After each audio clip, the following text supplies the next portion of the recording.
Néanmoins, voilà, Jacques Chirac disparaît et notre correspondant, il est fondateur du média Putsch. Il est, je crois, à Paris présentement. Nicolas Vidal est avec nous. Bonjour, Nicolas Vidal. Bonjour, Nick. Comment allez-vous? Oui, très bien, merci. Vous aussi, il fait beau à Paris? Il fait très beau. Alors, la rentrée est là. Voilà. Et je suis très heureux de revenir sur vos ondes, Nick Payne. Formidable. Voilà, pour parler de Jacques Chirac. Oui, alors donc, tout est en place chez vous. Je pense que ça occupe beaucoup le terrain médiatique, évidemment. Mais ça va au-delà, je pense, vous me corrigerez si je me trompe, d'une simple réaction formelle là, des médias. C'est-à-dire que Jacques Chirac, depuis son retrait de la vie politique, était devenu populaire en quelque sorte et en fait c'est un constat ça qui ne fait pas débat, je crois. Je pense que on aimait la personne de Jacques Chirac au-delà de son bilan politique et peut-être qu'on pensait aussi qu'il représentait une sorte de France politique d'autrefois et dont on s'ennuyait ou qu'on regardait avec une certaine nostalgie peut-être. Est-ce que c'est un peu ça, un peu tout ça? Est-ce que je me trompe? Comment vous expliquez-vous la popularité certaine de Jacques Chirac ces dernières années et ce dont témoigne justement la réaction actuelle des Français à son décès? Jacques Chirac, effectivement, c'est Jacques Chirac du territoire français, vous l'avez dit, Nick Payne. Hein. C'est un peu le garant des traditions françaises et de la proximité avec son peuple. Hein. C'est un peu des derniers qui est arrivé à maintenir ça. Son amour de la gastronomie, de la bière, de la tête de veau et de l'incontournable salon de l'agriculture. Et puis aussi son amour immodéré des femmes. Et d'ailleurs, il y a beaucoup d'anecdotes très croustillantes à ce sujet. Donc ça, c'est un peu pour la vision populaire, la mythologie autour de Jacques Chirac. Je parle de mythologie parce que c'est plus complexe que ça, Jacques Chirac. Et c'est vrai, vous l'avez dit, aujourd'hui, c'est deuil national en France pour Jacques Chirac. Beaucoup de commémorations. Ici en France, sous le chapeautage, le patronage d'Emmanuel Macron. Les honneurs funèbres, d'ailleurs, ont été rendus par Emmanuel Macron aux Invalides. Et puis, il y a eu un service solennel après-midi en l'église de Saint-Sulpice. Et pour l'info, plus de 7000 Français se sont succédés cette nuit aux Invalides pour rendre un dernier hommage à l'ancien chef de l'État qui a été président de la République de 1995 à 2017. Donc, c'est un dernier qui a fait 2 mandats. Faut-il le rappeler encore? Et d'ailleurs, aujourd'hui, en ce moment même, Emmanuel Macron, notre cher président, reçoit actuellement à l'Élysée un plusieurs chefs d'État étrangers, mais aussi, d'ailleurs, je me permets, Jean-Claude Juncker, le président de la Commission européenne, qu'il a reçu en début d'après-midi, comme quoi la politique hors sol bruxelloise n'est jamais très éloignée de nos affaires nationales. Voilà, même dans une situation comme celle-là, donc... Oui, l'ombre bruxelloise est toujours là dans les petites cours de l'Élysée et de nos chers services présidentiels. Sinon aussi, petite info, c'est anecdotique, mais il y a 2 heures à peu près, les services publics ont respecté une minute de silence pour rendre hommage à l'ancien chef de l'État, ainsi que dans les établissements scolaires. Donc vous imaginez bien, vous l'avez dit, ici en France, c'est un déluge, un pilonnage d'hommages, d'éloges, de souvenirs nostalgiques. Et bien sûr, chaque femme et chaque homme politique, il va de sa petite ritournelle due à l'émotion de sa disparition. Donc Twitter fleurit de tweets depuis sa disparition. Et effectivement, vous l'avez dit, Nick, Jacques Chirac n'est plus apparu publiquement depuis 2014, car il commençait à être très très affaibli par la maladie. Mais si on peut faire notre bilan, et si on peut faire un bilan plus factuel de Jacques Chirac, pour sortir un peu de l'entente cordiale cette journée de deuil national, Chirac aurait été un président de la République pas autant aimé qu'on veut bien le dire, et il a un bilan politique assez contrasté. Donc là, je fais un peu de politiquement correct et surtout beaucoup d'euphémisme. Donc, pour rappeler sur la politique nationale, c'est quand même important. Chirac a dû affronter les grandes grèves de 95. Je rappelle pour nos amis québécois que c'est cette réforme sur les alignements des règles de régimes spéciaux de retraite d'une certaine partie de la fonction publique sur celle du privé. Vous savez, ici en France, les retraites, c'est explosif. Et Chirac a dû reculer et renoncer à la réforme. D'ailleurs, on souhaite beaucoup de chance à Emmanuel Macron, qui lui, en ce moment, essaie de l'imposer. Et ça commence à crisser très sévèrement dans les territoires. Puis Chirac, ça va s'affronter la grogne des lycéens et des étudiants contre le CPE. C'était le contrat de première embauche en 2006. Quelques mois, justement, après l'embrasement des banlieues, des émeutes des banlieues en France en 2005, cette loi du CPE sera votée, promulguée, et puis suspendue, bien entendu. Voilà, donc... et puis Chirac aussi, c'est les essais nucléaires à Mururoa et la désastreuse dissolution de l'Assemblée nationale. Pour revenir sur ces essais nucléaires à Mururoa, c'était entre 95 et 96. Il s'est absous en fait du moratoire qui avait été voté avant. Et c'était finalement un peu voulu pour imposer la souveraineté de la France et faire des essais sur l'arme nucléaire. On rappellera à toutes fins utiles que ça a déclenché une mobilisation nationale et internationale.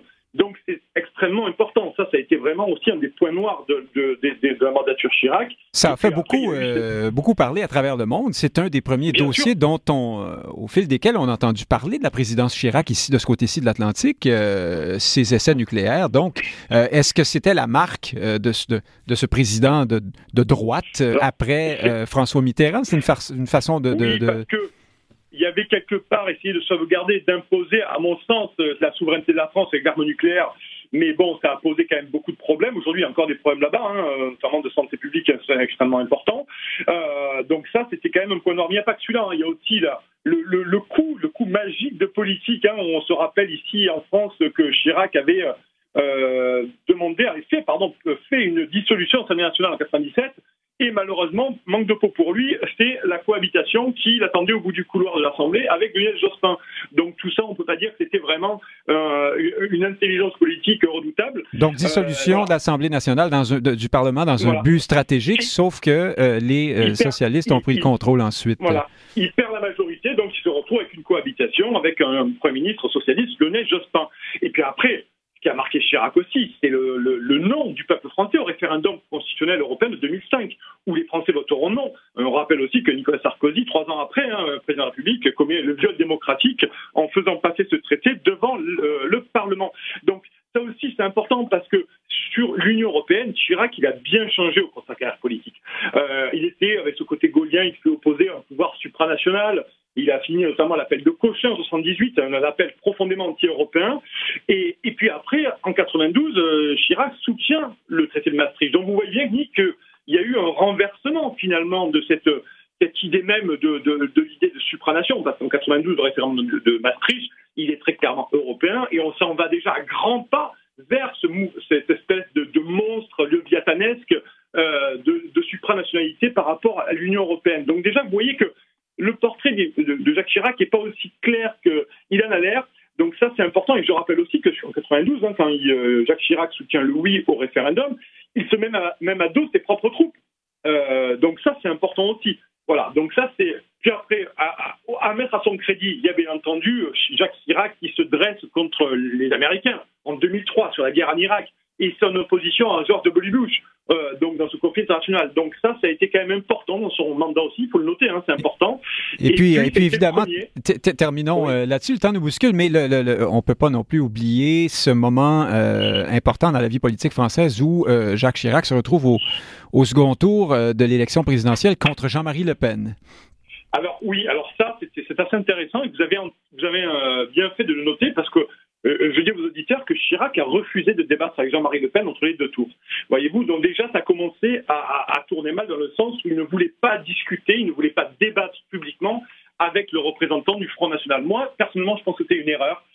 Parce qu'après, je crois on y perd aussi beaucoup de légitimité, parce qu'on rappellera que Lionel Jospin a été battu à plat de couture. D'ailleurs, le candidat socialiste avait dit qu'il se retirait définitivement de la vie politique. D'ailleurs, après, il a essayé d'y revenir. Ça a été assez misérable. Mais ce refus, cette présence au second tour de Jean-Marie Le Pen dans le Front National, Jacques Chirac refuse de débattre. Et ça, je pense, pour moi, ça a été une erreur politique, parce qu'on on essayait déjà de constituer le plafond de verre autour de ça. Et on s'est rendu compte que finalement, ça n'a servi à rien parce que Marine Le Pen, qui a pris la succession de son père, a continué et a pris, elle, le pouvoir du Front National, maintenant qui est le Rassemblement National, et qui continue à faire des très bons scores. D'ailleurs, elle a fini première aux élections européennes. Donc ça, c'est extrêmement important.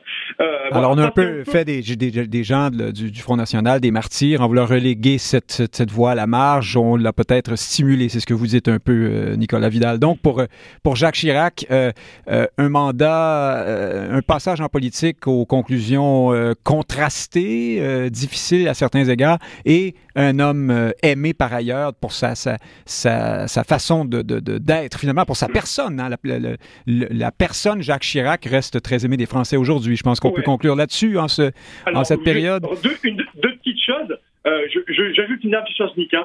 C'est aussi, il faut savoir que Jacques Chirac, ça a été aussi le premier président français à avoir été condamné pour une affaire d'emploi fictif à la mairie de Paris en 2011. Ça, c'est pas rien quand même. Et c'est quand même le premier président qui a été condamné. Alors, vous l'avez dit, je terminerai par là, parce que je vais essayer d'aller à l'encontre un peu de ce déluge d'éloges qui pilonne la France depuis 48 heures. Alors finalement, je pense qu'en France, on se rend compte que lors de ces hommages, beaucoup de choses sont pardonnées.